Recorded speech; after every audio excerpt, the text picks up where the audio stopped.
All right. Hello there. Hi, everybody.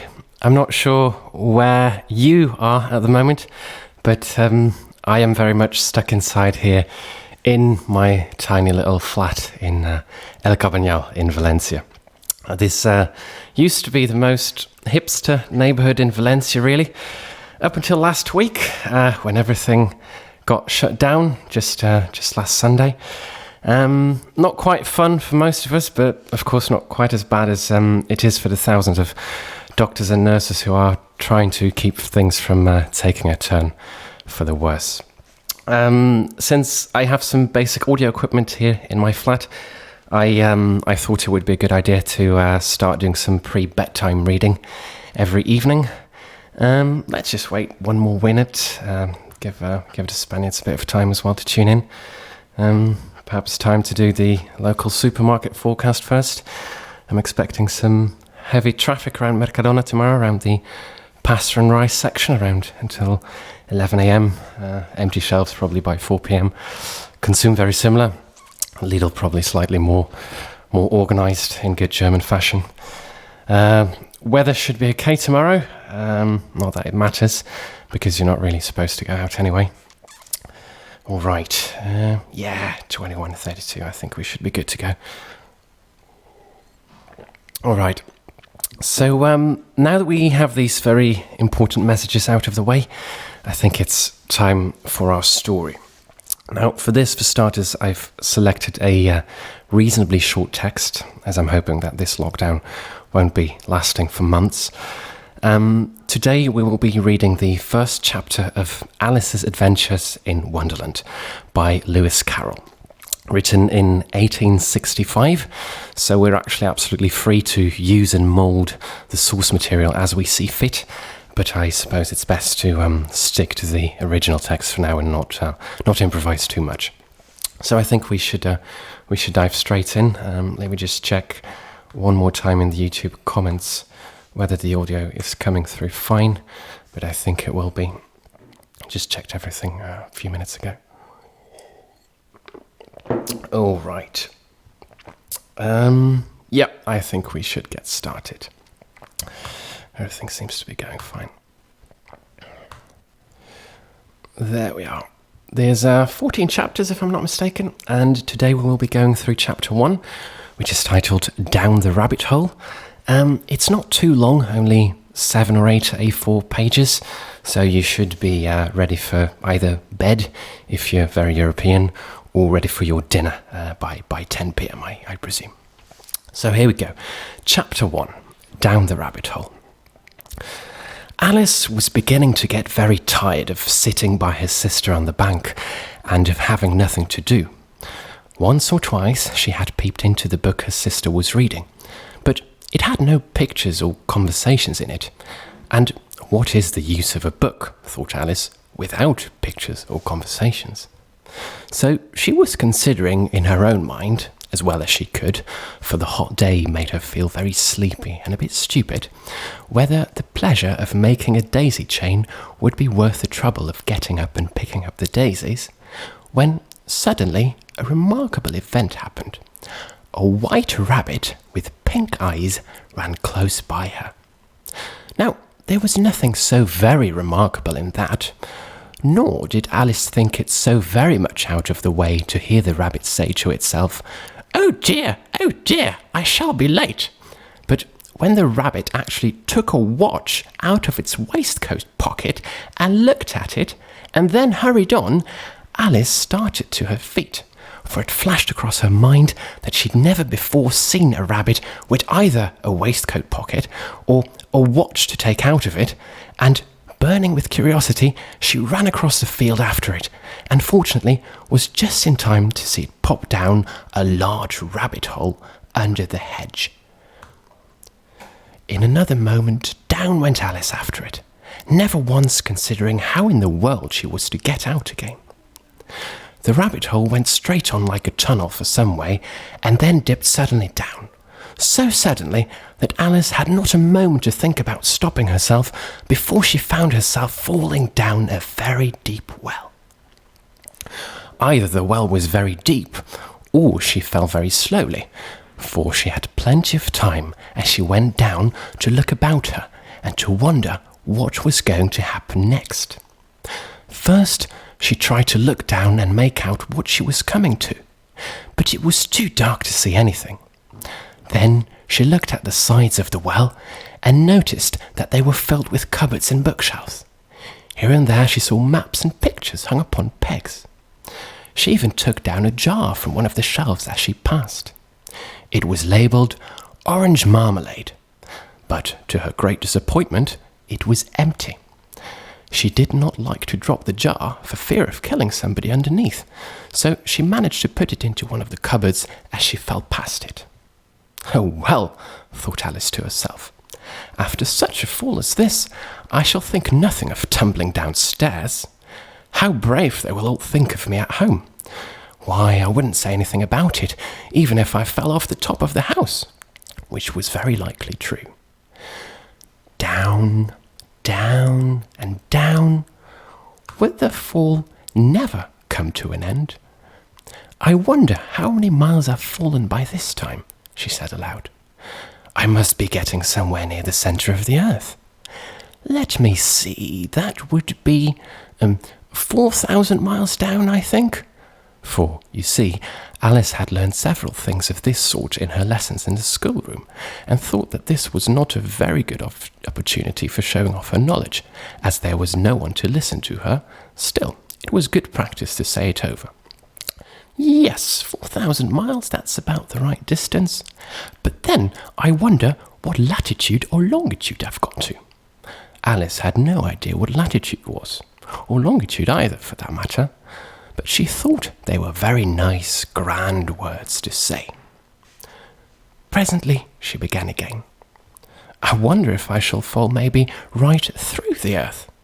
How fun it will seem to come out among the people that walk with their heads downwards. The antipathies, I think. Well, she was rather glad there was no one listening this time, as it didn't sound at all the right word. But I shall have to ask them what the name of the country is, you know. Please, madam, is this New Zealand or Australia? And she tried to curtsy as she spoke. Fancy curtsying as you're falling through the air. Do you think you could manage it?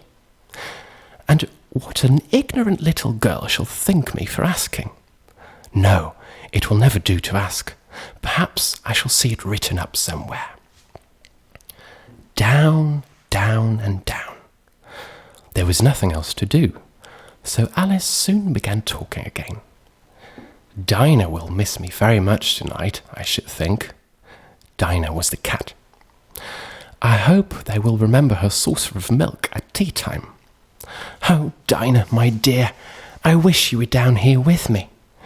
There are no mice in the air, I'm afraid, but you might catch a bat, and that's very much like a mouse, you know. But do cats eat bats, I wonder? And here Alice began to get rather sleepy, and went on saying to herself in a dreamy sort of way, Do cats eat bats? Do cats eat bats? And sometimes, do bats eat cats? For, you see, as she couldn't answer either question, it didn't much matter which way she put it. She felt that she was dozing off, and had just begun to dream that she was walking hand in hand with Dinah, and saying to her very earnestly, Now, Dinah, tell me the truth. Did you ever eat a bat?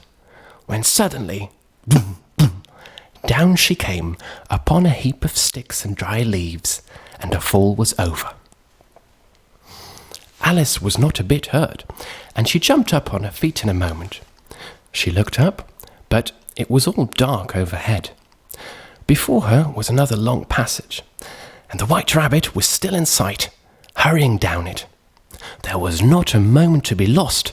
Away went Alice like the wind, and was just in time to hear it say, as it turned a corner, Oh, my ears and whisker, how late it's getting! She was close behind it when she turned a corner, but the rabbit was no longer to be seen. She found herself in a long, low hall, which was lit up by a row of lamps hanging from the roof. There were doors all round the hall, but they were all locked, And when Alice had been all the way down one side and up the other, trying every door, she walked sadly down the middle, wondering how she was ever going to get out again.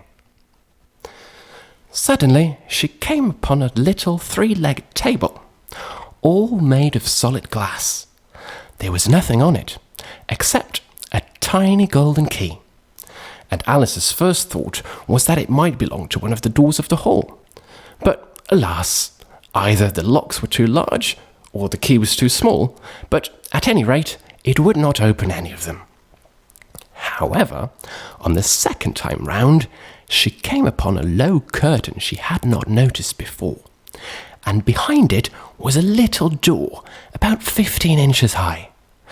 She tried the little golden key in the lock, and to her great delight, it fitted. Alice opened the door and found that it led into a small passage, not much larger than a rat hole. She knelt down and looked along the passage into the loveliest garden you ever saw. How she longed to get out of that dark hole and wander about among those beds of bright flowers and those cool fountains. But she could not even get her head through the doorway. And even if my head would go through, thought poor Alice, it would be of very little use without my shoulders. Oh, how I wish I could shut up like a telescope. I think I could, if only I knew how to begin. For, you see, so many out-of-the-way things had happened already that Alice had begun to think that very few things indeed were really impossible.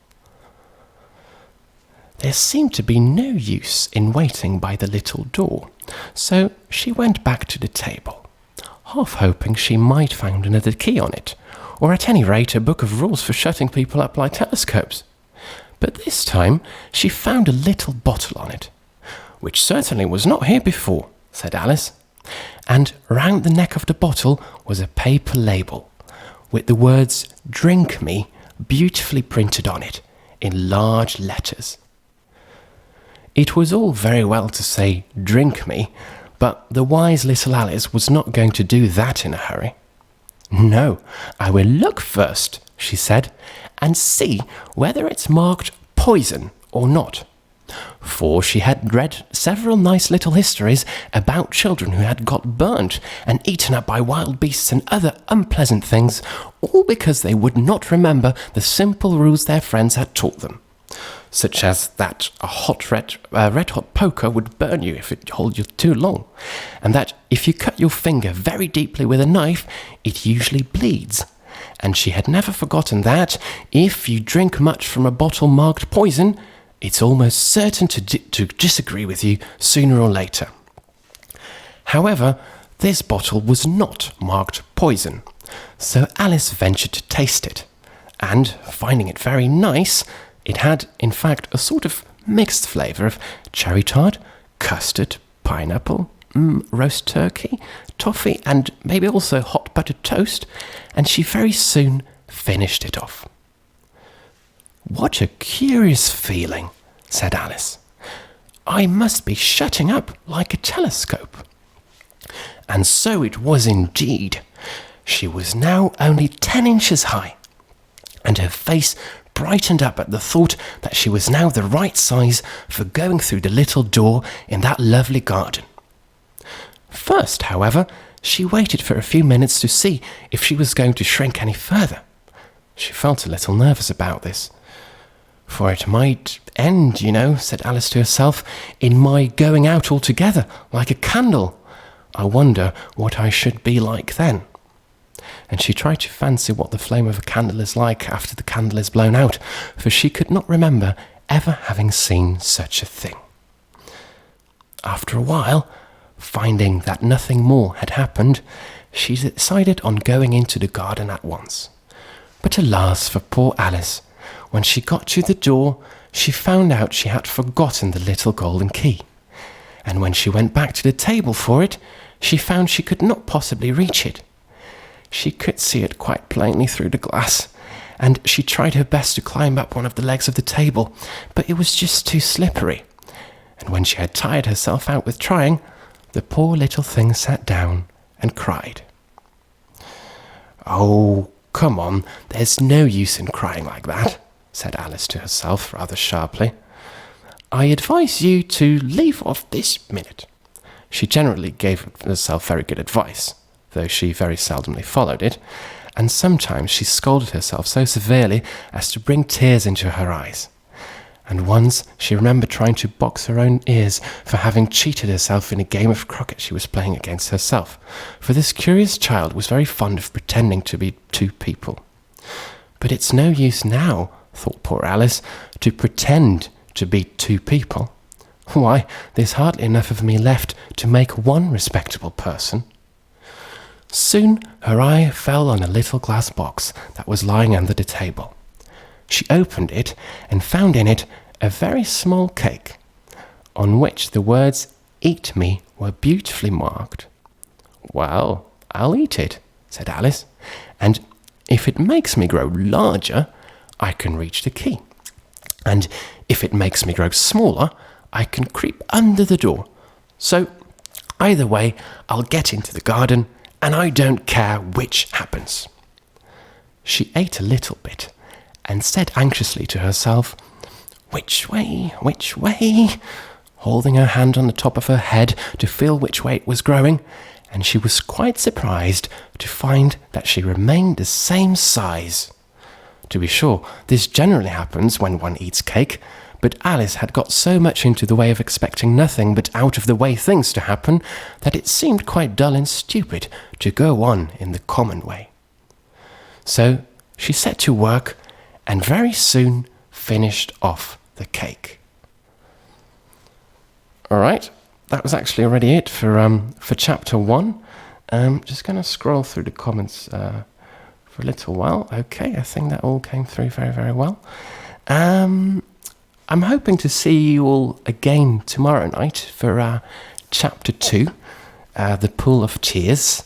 And we'll see how long that one is, because I felt that our reading time was a little bit short this evening. I'll see if maybe we could squeeze in another bit from chapter 3, perhaps, so we have like a nice little half an hour of reading time. I can tell you I've been browsing through chapter 2 already, and I think in chapter 2 we might be introduced to a very interesting new small little creature. Thank you very much for tuning in. Stay safe. If you're in El Cabanyal or Valencia, stay safe wherever you are, actually. And hope to see you all very soon. Hope to see you all tomorrow. Thank you very much.